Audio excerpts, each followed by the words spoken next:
Front Row MMA, we're here at the Hilton in Stockholm, Sweden, the night before Gustafsson versus Johnson, and we're joined by Nick Hein. Nick, you know, German MMA, let's start there. You know, the UFC, they took, I think it was silver and, sorry, it's the hand. You're gonna have to smack me, I think, if I keep moving my hand. They took silver and Franklin out there a good few years ago. They've just recently come back, and they're coming back again. What's the state of MMA in Germany at sort of the grassroots level? Is it a popular growing sport, or is it still in its infancy? It is a popular growing sport. You know, when you go back to the event in Cologne, Silver, Franklin, I think I wasn't there because I was in Japan during that time, but people told me like there was like a demonstration outside of the door, and the media was not really good. It was very negative, you know, and right now it's like everything just changed. In that time, the MMA was banned from TV. Now the ban was just erased. It's over, and everyone is so exciting. Like people are betting in the internet, like on which channel it's going to be broadcasted, and everyone is really. I mean, today when the news was out, like that the event is going, like the UFC will be back in Berlin. Everyone was so excited, like on our Facebook site, UFC Facebook Germany, the news was like really shared like a bazillion times, you know, and you know there is like the people are there, the people who support the sport, who love the sport are there, and there's also like a new community getting to it, like the curious people. It's the people that heard of it, and now they will be able to get like to see it on TV. So I think this year I said today in the Q&A, it's going to be like a millennium. Everything is going to be new, I'm pretty sure.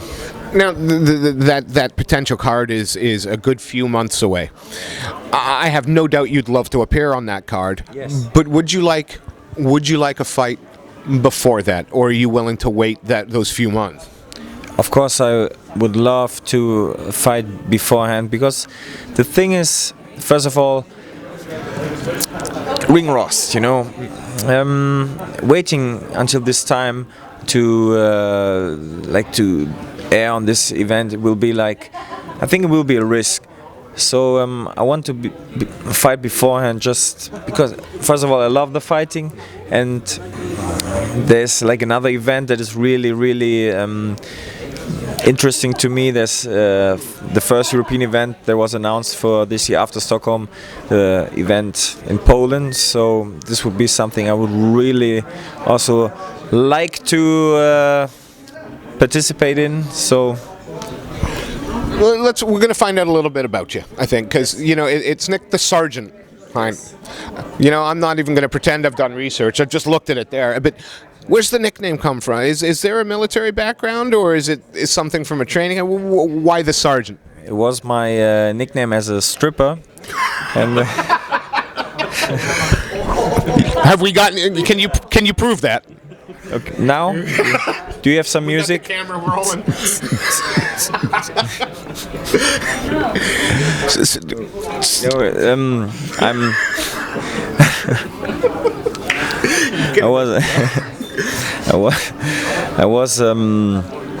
I worked for the federal police for 11 years as a police sergeant, and yeah, it just came close that the sergeant would be a good name. I like the name from the beginning, and usually, you know, nicknames you don't choose yourself; they're given to you, and somebody just said it once, and it was like, yeah, Sarge would work out. So yeah, because of being a police sergeant. There's plenty of fighters who have had a background, whether it be in the military or in the police, from various different countries.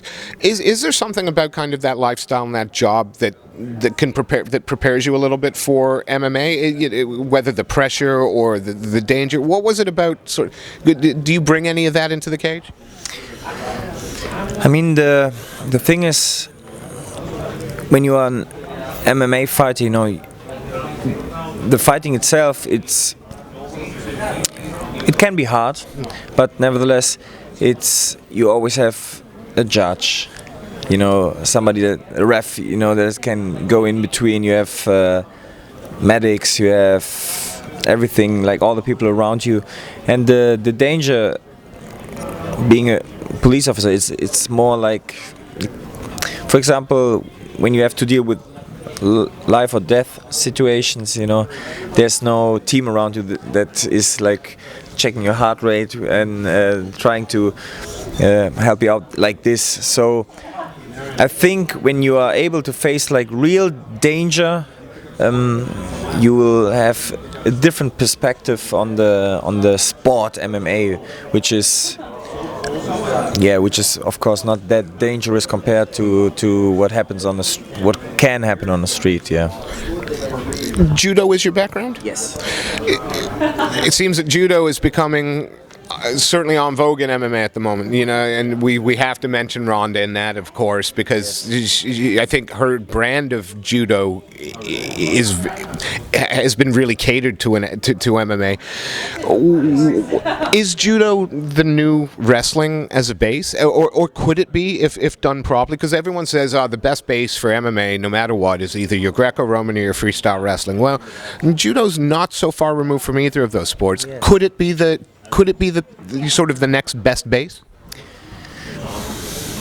I would say it is like a fashion, it just appeared like because they were like, judo always existed also in MMA, but there's like those characters right now. Ronda Rousey is one of them that make it so interesting right now. Thing is, there's going to be, I'm pretty sure at one day there's going to be a really cool capoeira fighting style guy or woman, and then everyone is going to be like, yeah, this works, I should do capoeira. So MMA, mixed martial arts, it's what it says, it's you have to conquer.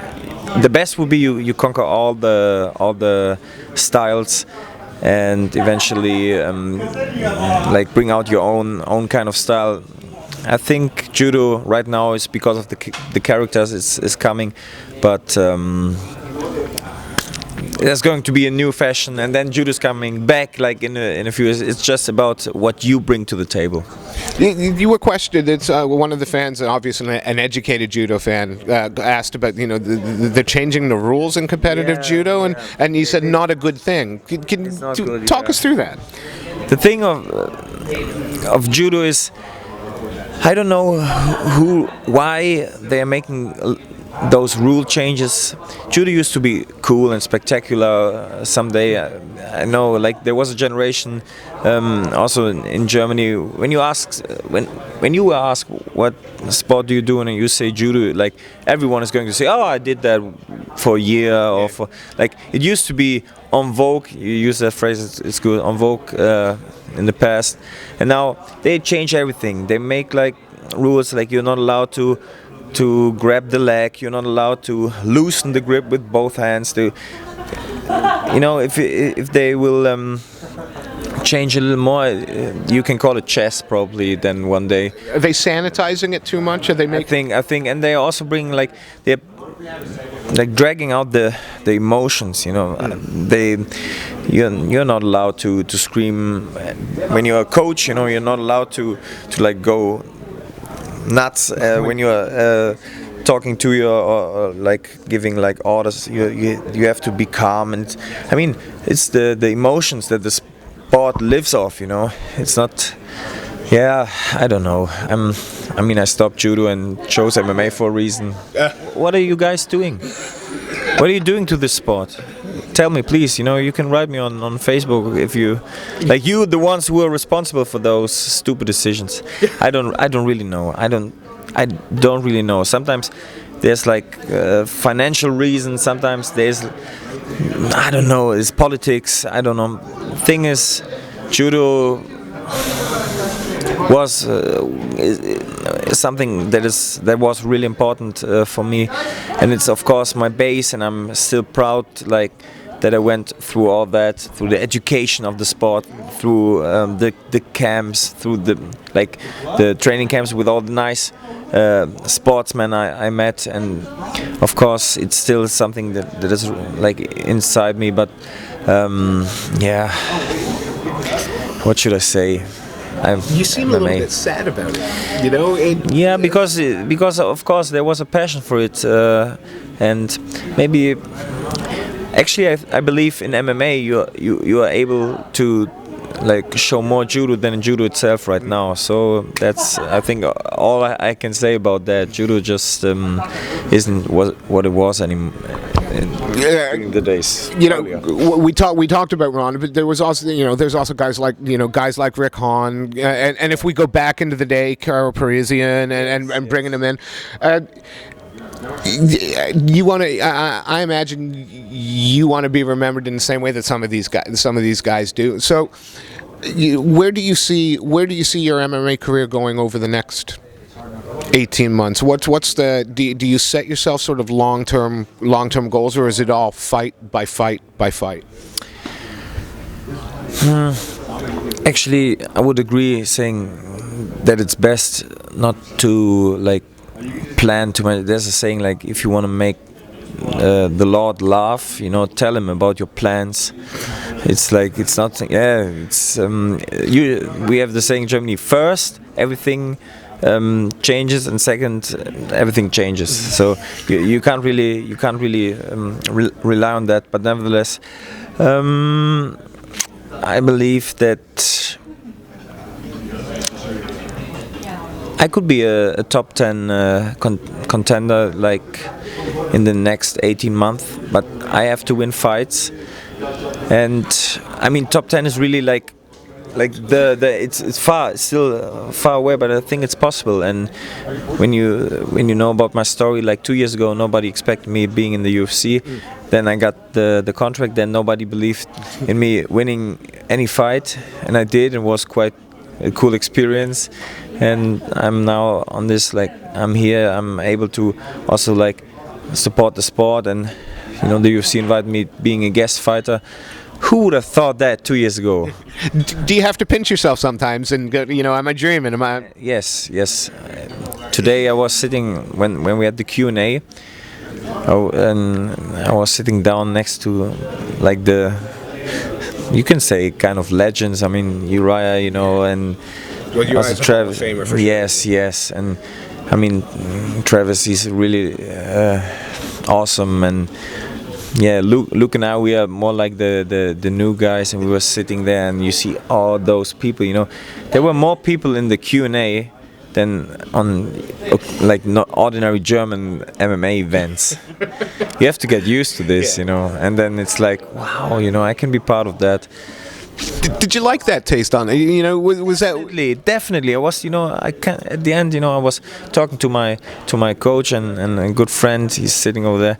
I was like, I was a little disappointed. I was like, should I have taken my shirt off, or should I have just danced or something? Use the seize the moment. And see, those stripping skills would have come in handy. I told you, it wasn't a joke. It wasn't a joke. I told him, yeah. It's like, now you have the chance to be like part of it.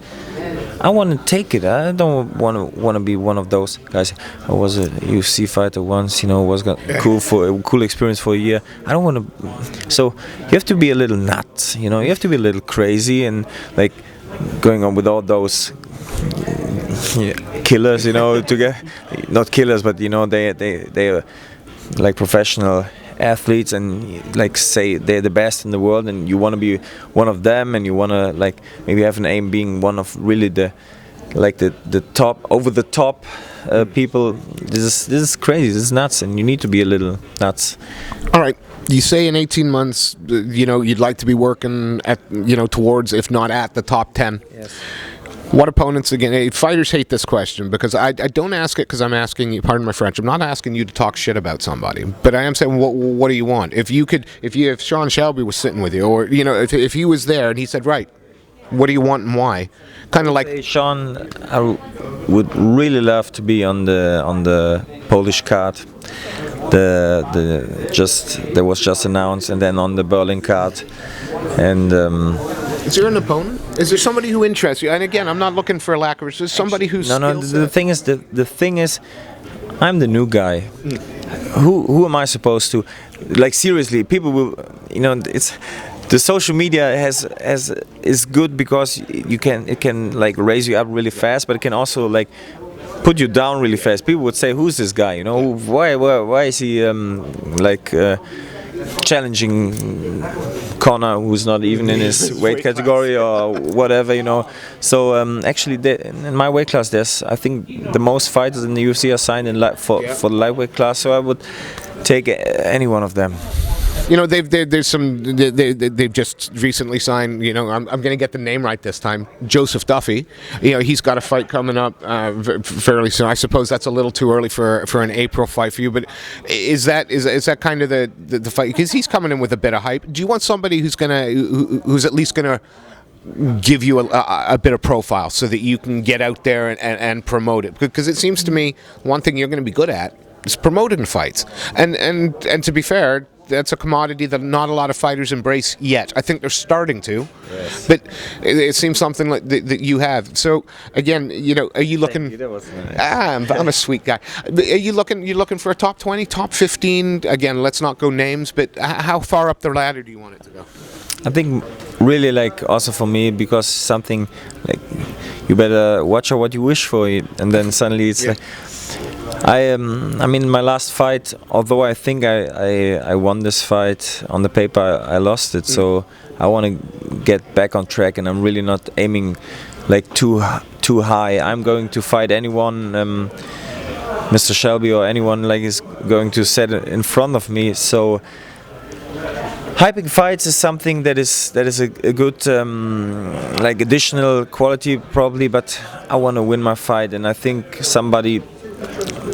That's the good thing about being a fighter. You're not supposed to think about those things. They do it for you. You have to focus on training. And I mean, I would bring my ability of hyping fights anytime. But nevertheless, I think more realistic would be also somebody close to my situation.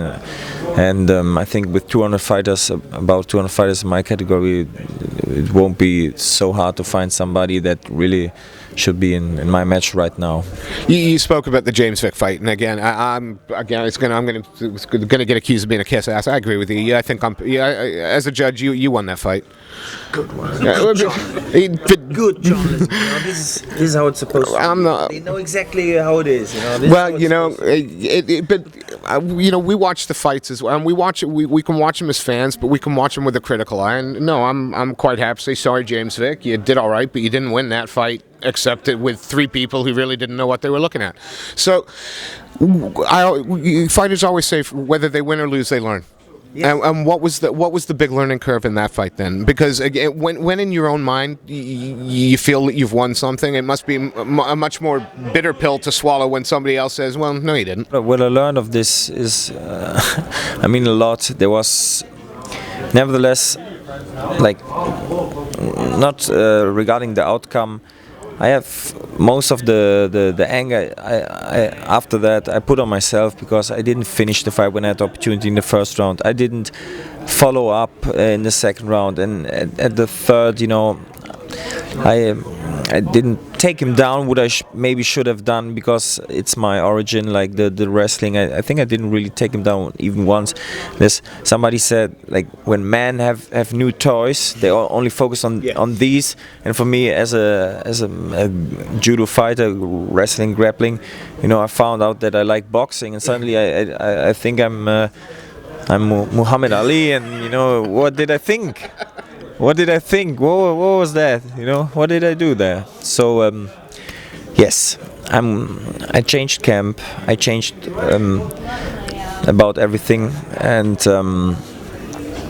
many fighters promised that. Yeah, next time we will see it. But I'm pretty sure, I'm committing everything. I really am committing everything I have to this, and this is why I believe. Next fight. It's a long night for somebody. Yes.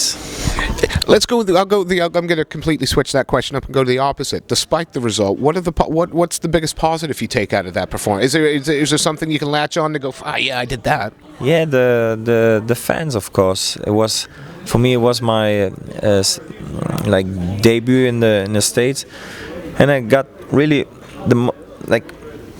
the increasing number of fans. It was like the most after this fight. There were so many, especially from the States and especially from Texas, and this is something I didn't really believe could happen when I came out.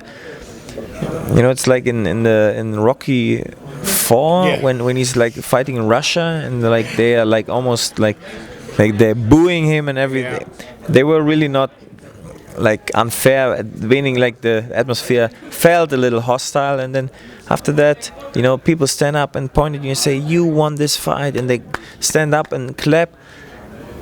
And this is for sure something when my son understands. I will tell him one day, like, in Texas, your dad, he was awesome. That's pretty big in Texas. Yes. So this is something. Yes, that experience was really awesome, and I love the States. They say like everything is bigger in the States and especially in Texas, and it really was an experience. Yes. Two more questions, and we know it's late. Okay. I love talking. If you would be here, I would tell just anyone. I would just say, "Hey, you want to hear a story?" I would just, yeah, anybody. Can you sum up what the sport of MMA, again, because it is a fairly new transition, I suppose. What does the sport of MMA mean to you, and why is it the choice that you've made as opposed to perhaps staying with judo and competing? What was it about MMA that made you go, "This is what I want"? Good example. I tried to find a good example. Of course, talking to guys like Front Row MMA is top of that list. Top of it. Yes. I mean, you could have said that with a little more. Damn it! Can we rewind that? Give me another chance. I mean, let's be honest. Everyone, when I grew up as a kid, you had those movies, Bloodsport. Like, this is something. I mean, it's not that this movie made me put me in this position to make this decision, but you always have this dream. I had it as a kid, to be strong and to be one day be able to be a good fighter. And then judo, it's it's limited to judo, obviously, and growing as a martial artist, for me it was always fascinating to really be able to fill all the gaps and do everything. And this is the process of perfection. You want to, and you have the opportunity to really do everything better. A complete martial artist is somebody who can punch, kick, throw, choke, everything. And this is something, I think this is the highest aim for any martial artist. You will, if somebody is really committed to sports and to fighting, taekwondo, judo, MMA, whatever, you will always have the commitment that you, in the back of your mind, you want to be complete. So MMA is the top, it's the Formula One, it's the Champions League, it's of martial arts. So there's no question for me, being also a little crazy, that I wanted to conquer this. And I wake up every morning and I'm so happy. It's true with what I do. Okay, sometimes I'm not happy because of something stupid, not so necessary, not so important. Everyone has those moments, but in general, I'm really happy with what I do. So it's I don't have a choice. I want to do that, so I'm doing it. I said it was the last question. I lied. Yeah, Who that doesn't matter. who who are the guys, or who were the fighters as you started your career that kind of inspired you, or not? Jean-Claude Van Damme.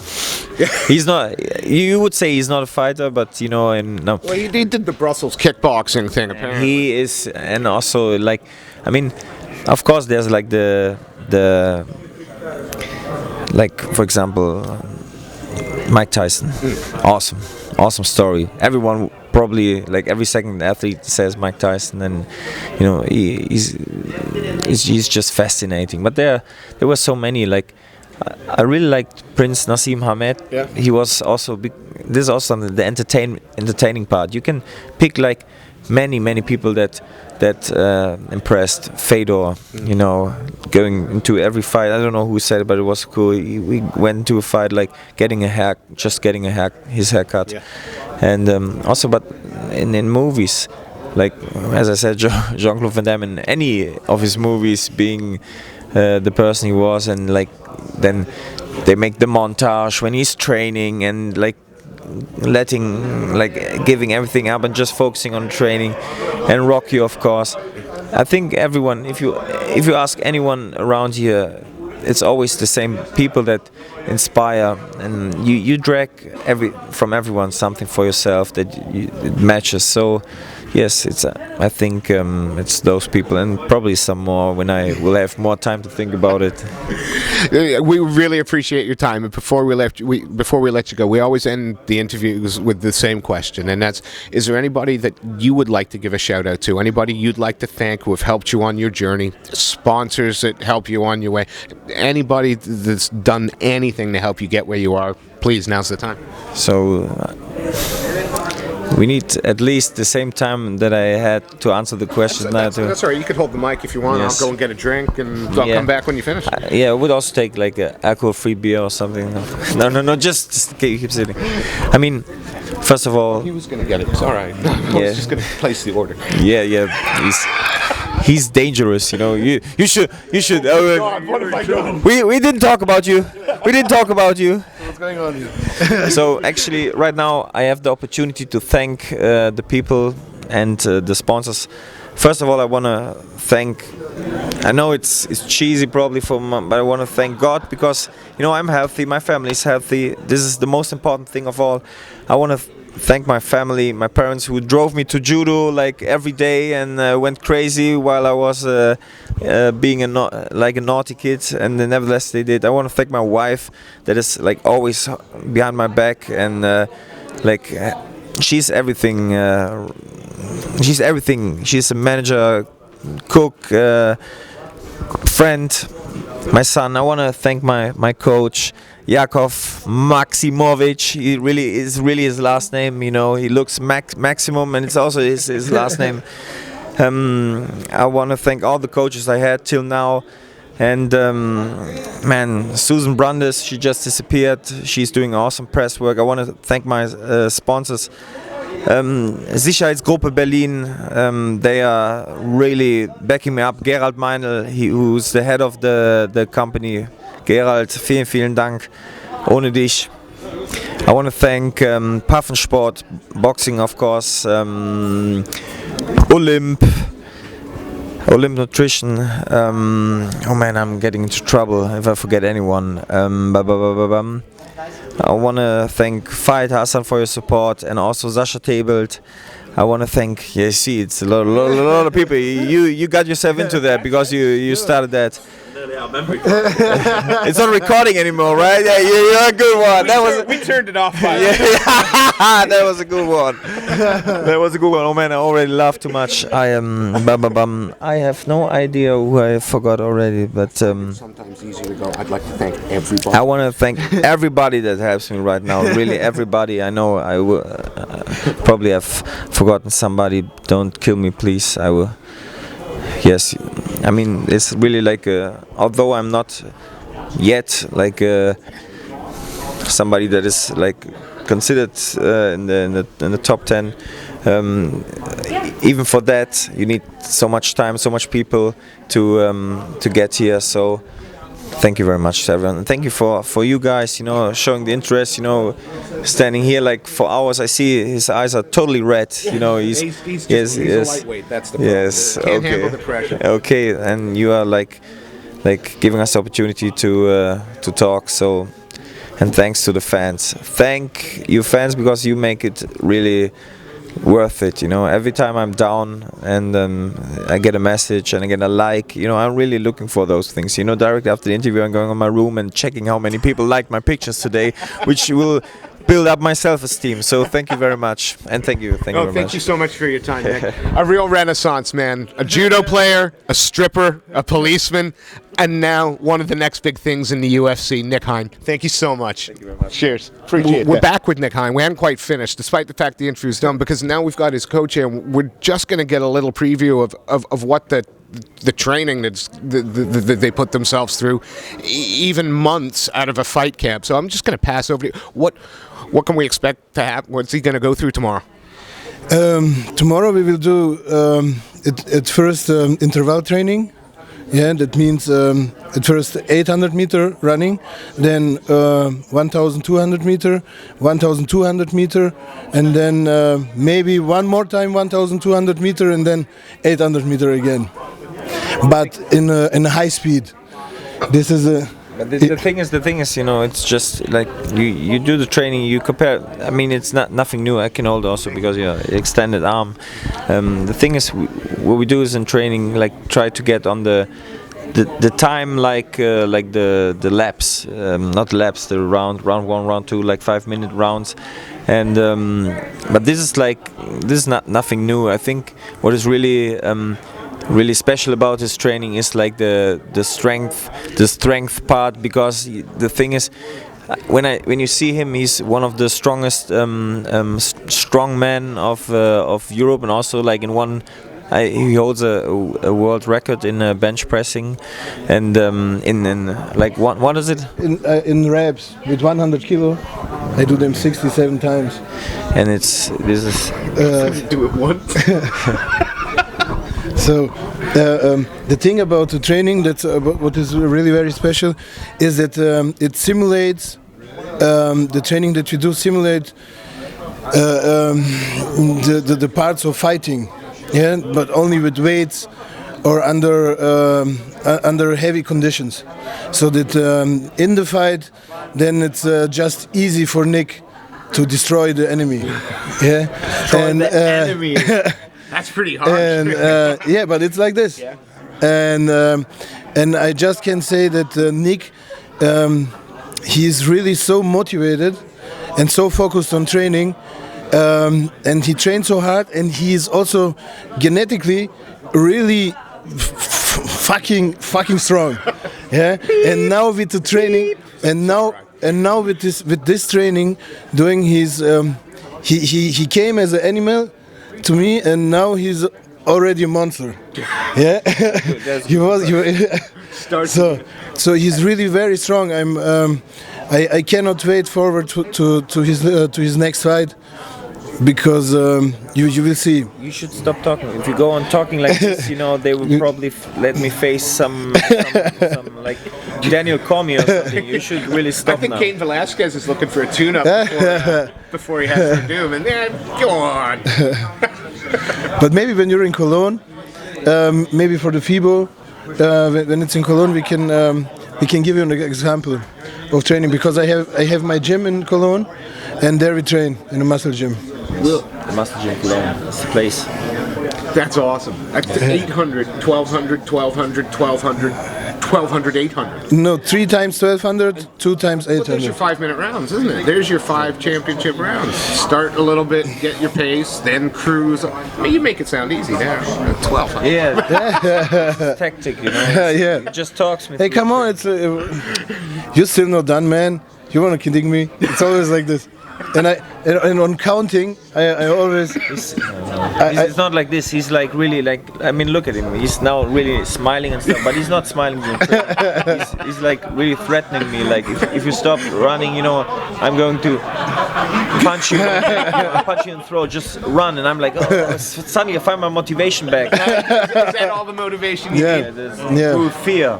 Gentlemen, it has been an absolute pleasure. We're hitting that German show. We hope. Press people. We'd love to come and see that. Yeah. I mean, I'd love to. I wouldn't want to do it, but I'll quite happily watch you go through it. You want to see me go throw up? So yeah, you should bring the camera. That's good. I'll hold the bucket and have a bottle of water for you. No problem at all. Thank you so much, guys. It's been a real pleasure.